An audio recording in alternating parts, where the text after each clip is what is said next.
जय हिंद दोस्तों, स्वागत है आप सभी का आपके अपने YouTube चैनल जैकपुर पे। तो आज का ये वीडियो काफ़ी इंपॉर्टेंट होगा क्योंकि आज की वीडियो में हम लोग देखेंगे क्लास 11 के पॉलिटिकल साइंस के टॉप 100 सवालों को देखेंगे। जी हाँ दोस्तों, सिर्फ टॉप सवालों को 100 सवालों को यानी जो VVI सवाल है सिर्फ उनको हम लोग आज के इस वीडियो में कवर करने वाले हैं। पूरा पॉलिटिकल साइंस के सारे चैप्टर का निचोड़, ठीक है। तो वीडियो काफ़ी इंपॉर्टेंट होगा, शुरू से लेकर लास्ट तक बने रहिएगा। और ये आज के एग्जाम का आखिरी वीडियो है, तो प्लीज़ आप लोग इस वीडियो को ज़्यादा से ज़्यादा लाइक कीजिएगा। कॉमेंट बॉक्स में आप अपना नाम और अपने जिला का नाम जरूर टाइप कर दीजिएगा क्योंकि ये आज के एग्जाम का लास्ट वीडियो आप लोगों को मिल रहा है। तो चलिए शुरू करते हैं हम। आज का पहला सवाल कह रहा है कि 1946 में बनी हमारी संविधान सभा में देशी रियासतों के कुल स्थान कितने स्थान दिए गए थे, आपको बतानी है। सही जवाब हो जाएगा 93, ऑप्शन नंबर डी हो जाएगा। संविधान सभा का अध्यक्ष कौन था, आपको बताना है। संविधान सभा का अध्यक्ष कौन था, doctor Rajendra Prasad, option number B इसका करेक्ट आंसर होगा। भारत एक गणतंत्र देश है क्योंकि भारत एक गणतंत्र देश है, क्यों है भाई, क्यों? क्योंकि राष्ट्रपति राज्य अध्यक्ष है जिसका पद क्या है, निर्वाचित है। अगले सवाल पे आइए, क्वेश्चन नंबर 4 पे कह रहा है संविधान सभा का गठन किस योजना की सिफारिश पर किया गया था। तो ये हुआ था आपका कैबिनेट मिशन योजना 1946 के द्वारा संविधान सभा का गठन हुआ था। नेक्स्ट जो इंपॉर्टेंट है वो है हमारा, किस देश की संविधान से राष्ट्रपति की संकटकालीन शक्तियां ली गई है। तो किस देश से ली गई है, तो वाइमर जर्मन संविधान से लिया गया है, ठीक है, याद रखिएगा इसको। अगला सवाल जो इंपॉर्टेंट है आपका कि भारतीय संविधान में मौलिक अधिकार का प्रावधान कहाँ से लिया गया है। तो भारतीय संविधान में मौलिक अधिकार का प्रावधान लिया गया है आपका अमेरिका के संविधान से, ऑप्शन नंबर ए इसका करेक्ट आंसर हो जाएगा। नेक्स्ट सवाल है कि भारत का संविधान कब लागू किया गया। भारत का जो संविधान लागू किया गया वो लागू किया गया था 26 जनवरी 1950 को। मोस्ट इंपॉर्टेंट रहेगा आपके एग्जाम के लिए। भारत के संविधान को बनाने में कितना समय लगा, तो भारत के संविधान को बनाने में जो समय लगा 2 साल 11 महीना और 18 दिन का समय लगा, ऑप्शन नंबर सी इसका करेक्ट आंसर हो जाएगा। नेक्स्ट जो इंपॉर्टेंट है आपका कि भारतीय मूल संविधान में कितने भाग थे। तो भारतीय मूल संविधान में जो भाग थे वो थे 22 भाग थे। भारतीय मूल संविधान में कुल कितने अनुच्छेद थे ये आपको बतानी है। तो अनुच्छेद जो थे वो आपका 395 था, ऑप्शन नंबर बी हो जाएगा। संविधान की कुंजी किसको कहा जाता है, बहुत ही अच्छा सवाल है, ध्यान में रखना है आप सभी को। संविधान की कुंजी कहते हैं हम लोग प्रस्तावना को। किसको कहते हैं, प्रस्तावना को कहते हैं। संविधान के बिना कोई राज्य नहीं हो सकता है, ये कथन किसका है आपको बताना है। ये कथन जो है जेलेनिक का है, जेलेनिक का है ये कथन, याद रखिएगा आप लोग इसको, ठीक है। संविधान सभा ने अपना काम किस तारीख को शुरू किया था, तो ये जो काम अपना शुरू किया था उसने 9 दिसंबर 1945 को किया था। ये बात किसने कहा कि भारतीय संविधान जो है वो वकीलों का स्वर्ग है, ये किसने कहा था, तो ये कहा था प्रोफेसर आइवर जेनिंग्स ने कहा था। किसने कहा था, प्रोफेसर आइवर जेनिंग्स ने कहा था, ठीक है। इसके बाद जो इंपॉर्टेंट सवाल है हमारा, संविधान सभा का चुनाव निम्नलिखित में से किस आधार पे हुआ। तो संविधान सभा का जो चुनाव हुआ था ये वर्गीय मताधिकार के आधार पे हुआ था, ऑप्शन नंबर सी इसका यहाँ पे करेक्ट आंसर हो जाएगा। नेक्स्ट इंपॉर्टेंट सवाल है, किस देश के संविधान में सर्वप्रथम मौलिक अधिकारों का समावेश किया गया था। तो अमेरिका के संविधान में किया गया था, याद रखिएगा, इंपॉर्टेंट रहेगा एग्जाम के लिए। अगला सवाल है आपका, संविधान द्वारा नागरिकों को प्रदत्त मूल अधिकारों की संख्या कितनी थी, यानी कि जो मूल अधिकार थे उस समय कितने थे, 6 थे, याद रखिएगा। मूल अधिकार कितने थे, कितने हैं पूछा है, 6 थे, पहले 7 था अब 6 हो गया है, ठीक है।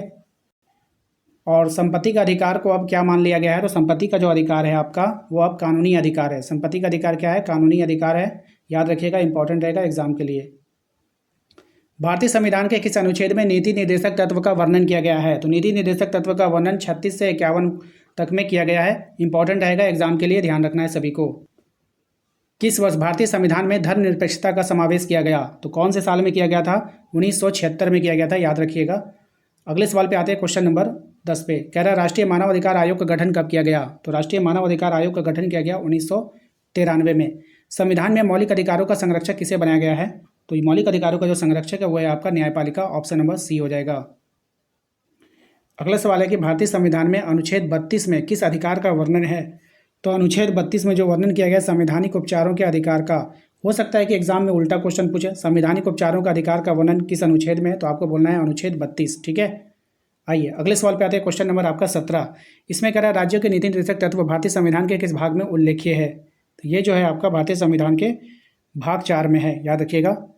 मौलिक कर्तव्यों की सूची का समावेश संविधान के संशोधन द्वारा किया गया है। किस संविधान के संशोधन द्वारा मौलिक अधिकारों की जो है मौलिक कर्तव्यों की सूची का समावेश किया गया है, तो ये जो किया गया था आपका ऑप्शन नंबर बी हो जाएगा, 42वें संविधान संशोधन के द्वारा, ठीक है। भारतीय संविधान का किस भाग को मैग्ना कार्टा कहा जाता है, ये बहुत ही अच्छा सवाल है, ध्यान में रखना आप सभी को। तो ये कहा जाता है आपका भाग 3 को। किसको कहा था, भाग 3 को। भारत शिक्षा का अधिकार भारतीय संविधान के किस अनुच्छेद में है, ये बताना है। तो शिक्षा का अधिकार जो भारतीय संविधान में है वो है आपका अनुच्छेद 21A में है, ध्यान रखिएगा, इंपॉर्टेंट रहेगा एग्जाम के लिए। नेक्स्ट सवाल जो इंपॉर्टेंट है, अस्पृश्यता का अंत भारतीय संविधान के किस अनुच्छेद में वर्णित है? तो ये जो है आपका अनुच्छेद 17 में वर्णित है, याद रखना है आपको। नेक्स्ट इंपॉर्टेंट सवाल है आपका, धार्मिक स्वतंत्रता का अधिकार संविधान के किस अनुच्छेद में वर्णित है? तो धार्मिक स्वतंत्रता का जो अधिकार दिया गया है अनुच्छेद 25 से 28 में दिया गया है, याद रखिएगा, इंपॉर्टेंट है आपके एग्जाम के लिए। मानव के द्रव्य व्यापार और बाल श्रम निषेध किस अनुच्छेद में वर्णित है? यानी कि बाल श्रम को निषेध किया गया है अनुच्छेद 23 में, ठीक है, याद रखिएगा इसको। नेक्स्ट इंपॉर्टेंट सवाल है, लोकसभा में एंग्लो इंडियंस के लिए कितने स्थान आरक्षित किए गए हैं? तो लोकसभा में एंग्लो इंडियंस के लिए 2 स्थान जो है वो आरक्षित किए गए हैं, याद रखिएगा। विधानसभा में एंग्लो इंडियन के लिए कितने स्थान आरक्षित हैं? तो विधानसभा में एंग्लो इंडियंस के लिए केवल 1 स्थान आरक्षित है, ठीक है। भारतीय संविधान के किस भाग में चुनाव आयोग की व्यवस्था की गई है? भारतीय संविधान के किस भाग में चुनाव आयोग? तो भाग 15 में चुनाव आयोग की व्यवस्था की गई। नेक्स्ट आपका इंपॉर्टेंट है, भारतीय संविधान का प्रहरी या फिर संरक्षक किसको माना गया है? तो प्रहरी या फिर संरक्षक माना गया है सर्वोच्च न्यायालय को, ऑप्शन नंबर बी हो जाएगा।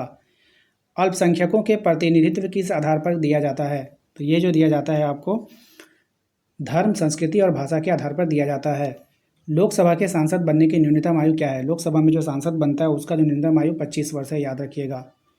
विधानसभा के सदस्य बनने की न्यूनतम आयु क्या है? तो विधानसभा का सदस्य बनने की जो न्यूनतम आयु है वो भी 25 वर्ष है।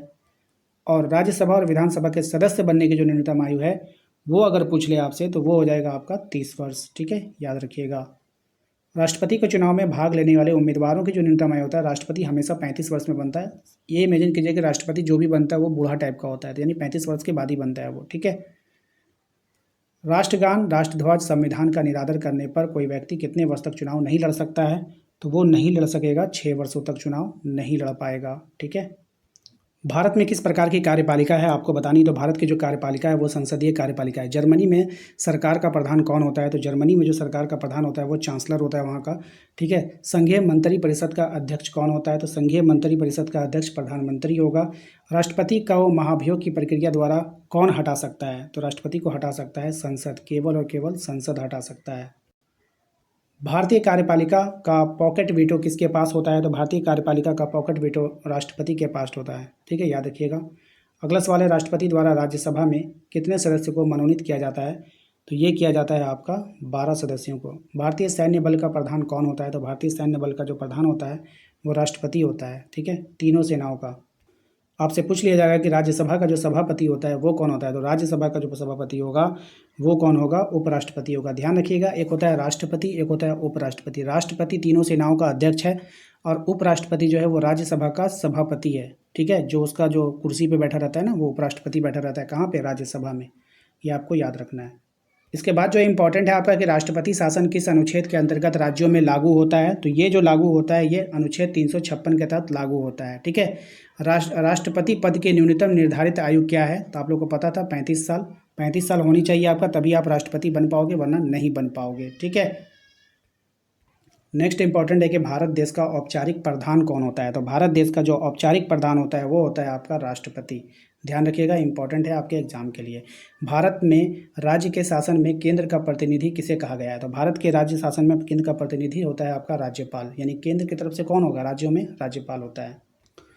भारत में कानून का निर्माण कौन करेगा आपको बताना है। अपने भारत में कानून का निर्माण कौन करेगा? तो कानून का निर्माण करेगा विधायिका। कौन करता है? विधायिका करता है। भारत में विधायिका के कौन कौन से अंग? ये मोस्ट इंपॉर्टेंट सवाल है, ध्यान में रखना है आप सभी को। भारत में विधायिका के जो अंग होते हैं वो होते हैं आपका संसद और विधानमंडल, ठीक है। कौन कौन होगा? संसद और विधानमंडल होगा। यानी कि भारत में संसद का निर्माण कैसे होता है? तो भारत में जो संसद का निर्माण होता है वो होता है लोकसभा, राज्यसभा और राष्ट्रपति, ये तीनों से होता है। ये सवाल काफ़ी इंपॉर्टेंट है, ध्यान रखना है आप सभी को। लोकसभा में कितने सदस्य जनता द्वारा चुने जाते हैं ये आपको बतानी है। तो लोकसभा में जो चुने जाते हैं वो 543 हो गया। वर्तमान में भारत में राज्यों के कुल कितने सीट होते हैं? तो वर्तमान में भारत में राज्यसभा की कुल कितने सीट हैं ये बतानी है आपको। तो राज्यसभा का जो सीट है वो 245 है, ध्यान रखिएगा। लोकसभा का प्रथम अध्यक्ष कौन है ये बताना है आप सबको। लोकसभा का जो प्रथम अध्यक्ष है वो है आपका गणेश वासुदेव मावलंकर, यानी जीवी मावलंकर। लोकसभा की प्रथम महिला अध्यक्ष कौन थी? तो लोकसभा की जो प्रथम महिला अध्यक्ष थी वो थी मीरा कुमार, याद रखिएगा, ठीक है। लोकसभा का गठन राष्ट्रपति द्वारा कितने वर्ष के लिए किया जाता है? तो लोकसभा का गठन राष्ट्रपति के द्वारा 5 वर्षों के लिए किया जा सकता है। लोकसभा का प्रतिनिधित्व कौन करता है? तो लोकसभा का प्रतिनिधित्व करेगा आपका लोकसभा किसका प्रतिनिधित्व करेगा? तो जनता का प्रतिनिधित्व करेगा, ठीक है। नेक्स्ट इंपॉर्टेंट है आपका कि राष्ट्रपति अपना त्यागपत्र किसको सौंपेगा, तो राष्ट्रपति जो है अपना त्यागपत्र सौंपेगा उपराष्ट्रपति को। उपराष्ट्रपति अपना त्यागपत्र किसे सौंपेगा, तो उपराष्ट्रपति भी अपना त्यागपत्र सौंपेगा उल्टा राष्ट्रपति। राष्ट्रपति उपराष्ट्रपति को देगा और उपराष्ट्रपति राष्ट्रपति को देगा, तो याद रखिएगा, ठीक है। झारखंड उच्च न्यायालय का गठन कब हुआ था, आपको पता नहीं है। झारखंड उच्च न्यायालय का जो गठन किया गया वो सन 2000 में हुआ था, जिस समय झारखंड बना था। झारखंड उच्च न्यायालय का पहला मुख्य न्यायाधीश कौन था, तो झारखंड उच्च न्यायालय का जो पहला मुख्य न्यायाधीश था वो था विनोद गुप्ता, याद रखना है आपको, ठीक है।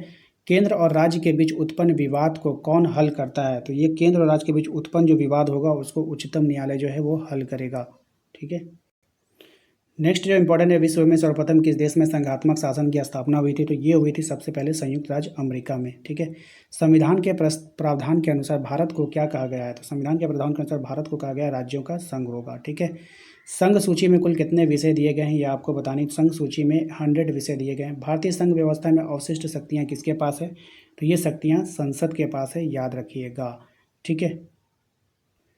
नेक्स्ट आपका समवर्ती सूची में कुछ कितने विषय हैं, तो समवर्ती सूची में जो विषय हैं उन पे वो 52 विषय हैं, याद रखिएगा।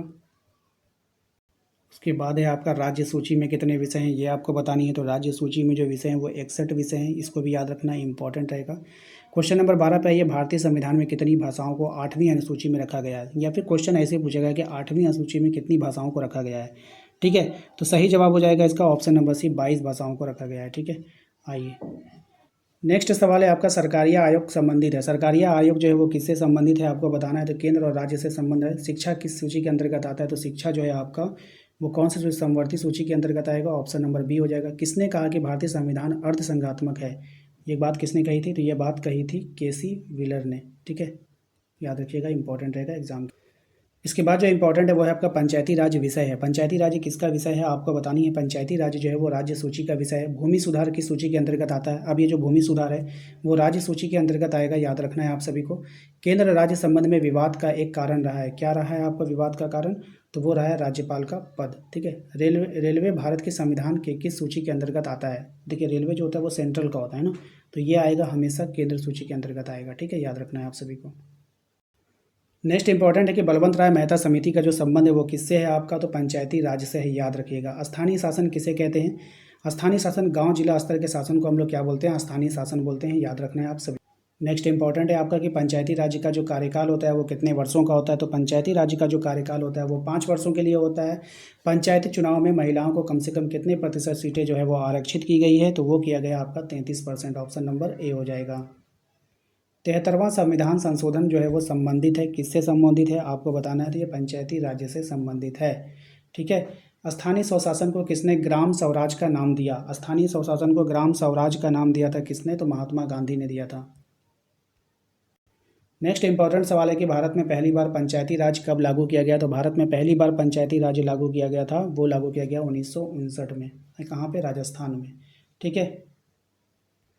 नेक्स्ट इंपॉर्टेंस वाले, किस योजना के तहत संविधान सभा का गठन किया गया था, तो संविधान सभा का गठन कैबिनेट मिशन योजना के तहत किया गया था, याद रखिएगा। संविधान सभा की पहली बैठक कब हुई थी, महत्वपूर्ण सवाल है ये, 9 दिसंबर 1946 को हुआ था। संविधान सभा के अस्थायी अध्यक्ष कौन थे आपको बताना है, तो संविधान सभा का अस्थायी अध्यक्ष डॉक्टर सच्चिदानंद सिन्हा थे, ऑप्शन नंबर ए हो जाएगा।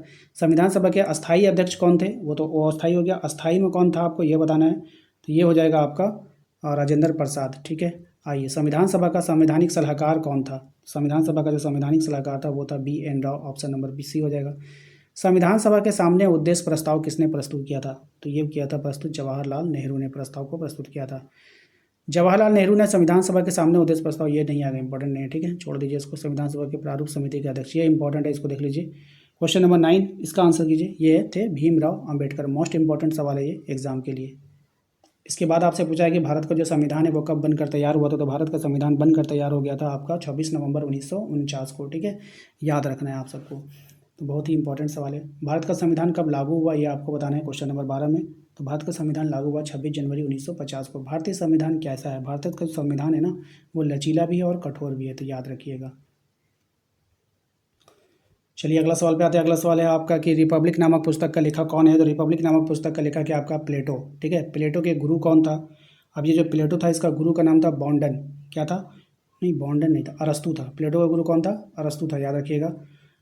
पॉलिटिक्स नामक पुस्तक किसने लिखा है? तो ये भी काफ़ी अच्छा सवाल है। पॉलिटिक्स नामक पुस्तक को भी अरस्तू ने लिखा है। किसने कहा कि राजनीति जो है वो सर्वश्रेष्ठ विज्ञान है? तो ये बात कहा था अरस्तू ने। किसने कहा था? अरस्तु ने कहा था कि राजनीतिक सर्वश्रेष्ठ विज्ञान है। किसे नई राजनीति का पिता कहा जाता है? तो ये कहा जाता है आपको मैकियावेली को। किसको कहते हैं? मैकियावेली को। राजनीति शब्द का अर्थ क्या होता है आपको बतानी? तो राजनीति शब्द का होता है सत्ता प्राप्ति के लिए संघर्ष। हिंद स्वराज पुस्तक किसने लिखा है आपको बताना है? तो हिंद स्वराज नामक पुस्तक को लिखा था महात्मा गांधी ने। ठीक है। सर्वप्रथम किस देश में संघात्मक शासन की स्थापना हुई थी? तो ये स्थापना जो हुई थी ये हुई थी आपका कनाडा में। कहाँ पे हुआ था? कनाडा में। अरस्तु ने मनुष्य को स्वभाव से कैसा प्राणी बताया था? स्वभाव से उसने बताया था कि ये जो है एक सामाजिक प्राणी है। निम्न में से किसने राजनीति को शक्ति का विज्ञान कहा था? तो ये कहा था आपका कैटलिन ने। किसने कहा था? कैटलिन ने कहा था। नेक्स्ट इंपॉर्टेंट है आपका कि power is a political concept किसकी रचना है? तो power is a political concept जो है वो मुसोलिनी की रचना है। किसने कहा राज्य एक प्राकृतिक संस्था है? तो राज्य जो है एक प्राकृतिक संस्था है, अरस्तु ने कहा था। किसके अनुसार इतिहास जड़ है राजनीति फल है? तो ये बात किसने कही थी? तो ये बात कहा था आपका सील ने। किसने? हॉब्स को किस रूप में जाना जाता है? हॉब्स को जो जाना जाता है वो जाना जाता है आपका राजनीतिक दार्शनिक रूप में। ठीक है, ऑप्शन नंबर सी हो जाएगा। राजनीति सिद्धांत के कार्य क्या है? तो राजनीति सिद्धांत के जो कार्य हैं आपको बतानी है। तो ये हो जाएगा आपका वर्णन, व्याख्या, समालोचना, पुनर्निर्माण। तो उपयुक्त में से सभी हो जाएगा। नेल्सन मंडेला जो थे वो कौन से देश के थे आपको बतानी है? तो ये दक्षिण अफ्रीका के थे। लॉन्ग वॉक टू फ्रीडम किसकी आत्मकथा है? तो ये जो है नेल्सन मंडेला की आत्मकथा है। नेल्सन मंडेला कितने वर्षों तक जेल में रहे ये आपको बतानी है? तो ये रहे थे आपके 28 वर्षों तक जेल में रहे थे। ठीक है, आइए अगले सवाल पे आते हैं। आंग सान सू किस देश के रहने वाली है? तो आंग सान सू जो रहने वाली है वो म्यांमार के रहने वाली है। फ्रीडम फ्रॉम फियर किसकी पुस्तक है आपको बतानी? तो ये जो है आपका आंग सान सू की पुस्तक है, याद रखिएगा। ऑन लिबर्टीज किसकी पुस्तक है? बहुत ही अच्छा सवाल है। तो ऑन लिबर्टीज जो पुस्तक है आपका ये हो जाएगा J.S. मिल का पुस्तक हो जाएगा। ठीक है, इसके बाद है आपका हिंद स्वराज नामक पुस्तक किसने लिखा है? तो हिंद स्वराज नामक पुस्तक को लिखा है आपका महात्मा गांधी ने। किसने लिखा है? महात्मा गांधी ने। स्वराज हमारा जन्मसिद्ध अधिकार है और मैं इसे लेकर रहूँगा, ये बात किसने कहा था? तो ये बात कहा था बाल गंगाधर तिलक ने। ठीक है। विधवाओं के जीवन को लेकर काशी में कौन फिल्म बनाना चाहती थी? तो ये हो जाएगा आपका दीपा मेहता। महात्मा गांधी ने हिंद स्वराज नामक पुस्तक को कब लिखा? तो ये लिखा था 1909 में। ठीक है, इसके बाद यहाँ पर कुछ इंपॉर्टेंट बातें जिसको आपको ध्यान में रखनी है। हिंद स्वराज नामक पुस्तक किसने लिखी है? महात्मा गांधी ने। ऑन लिबर्टी नामक ग्रंथ किसने लिखा? तो J.S. मिल ने। प्राकृतिक स्वतंत्रता के समर्थक कौन थे? तो रूसो। ठीक है, कौन थे? रूसो। फ्रीडम फ्रॉम फियर किसकी पुस्तक है? तो आंग सान सू की पुस्तक है।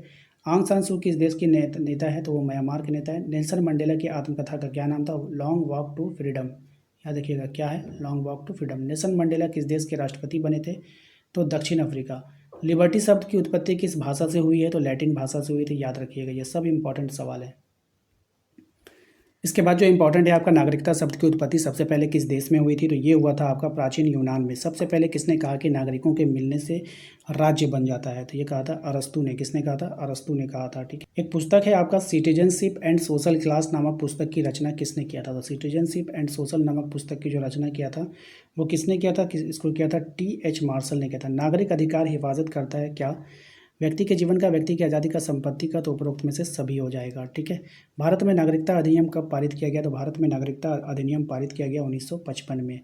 याद रखिएगा, इंपॉर्टेंट रहेगा एग्जाम के लिए। नेक्स्ट इंपॉर्टेंट है किस क्रांति ने राष्ट्रवाद की भावना को प्रेरित किया? तो 1789 में जो फ्रांसीसी क्रांति हुआ था उसी ने। फ्रांसीसी क्रांति का नारा क्या था? स्वतंत्रता, बंधुत्व, समानता। ये सभी जो है फ्रांसीसी क्रांति का नारा है। किसने कहा कि राष्ट्रवाद पूंजी अवधारणा है? तो ये बात कहा था कार्ल मार्क्स ने। किसने कहा था? कार्ल मार्क्स ने कहा था, याद रखिएगा। भारत में राष्ट्रवाद का उदय कब हुआ? बहुत ही अच्छा सवाल है। भारत में राष्ट्रवाद का उदय 19वीं शताब्दी में हुआ। ठीक है, राष्ट्रवाद एक बड़ा खतरा है, ये किसका कथन है आपको बताना है? राष्ट्रवाद एक बड़ा खतरा है, ये कथन है रविंद्रनाथ टैगोर का। किसका कथन है? रविंद्रनाथ टैगोर। तो दोस्तों आशा करते हैं कि आप लोगों को आज का ये वीडियो पसंद आया होगा। वीडियो अच्छा लगा है तो प्लीज़ वीडियो को लाइक करके चैनल को सब्सक्राइब कर लीजिए। घंटी वाले आइकन को जरूर प्रेस कीजिएगा ताकि आने वाली हर एक वीडियो का नोटिफिकेशन मिलता रहे। साथ ही साथ आप हमारे व्हाट्सअप ग्रुप को जरूर ज्वाइन कर लीजिए। आने वाले वीडियो का नोटिफिकेशन तो जाता नहीं है तो मैं व्हाट्सअप पर उपलब्ध करवाता हूँ। उसका लिंक मैंने वीडियो के डिस्क्रिप्शन में डाल दिया है। आप लोग जाकर के डिस्क्रिप्शन में जाकर के व्हाट्सअप ग्रुप जिसने अभी तक ज्वाइन नहीं किया जरूर कर लीजिएगा। आज भी मैंने बहुत सारे नोट्स बांटे हैं व्हाट्सअप ग्रुप में बिल्कुल फ्री में, तो आप लोग ज्वाइन करके रहोगे तभी आप लोगों को नोट्स मिल पाएगा। तो जो लोग अभी तक ज्वाइन नहीं किए वही सिर्फ ज्वाइन करेंगे, ऐसा नहीं नहीं है कि एक ग्रुप में ज्वाइन किए जाके दूसरे ग्रुप में आप ज्वाइन कर ले रहे हो, ऐसा बिल्कुल भी मत कीजिएगा। कमेंट में आप अपना नाम, अपने ज़िला का नाम जरूर टाइप कीजिएगा। Thank you.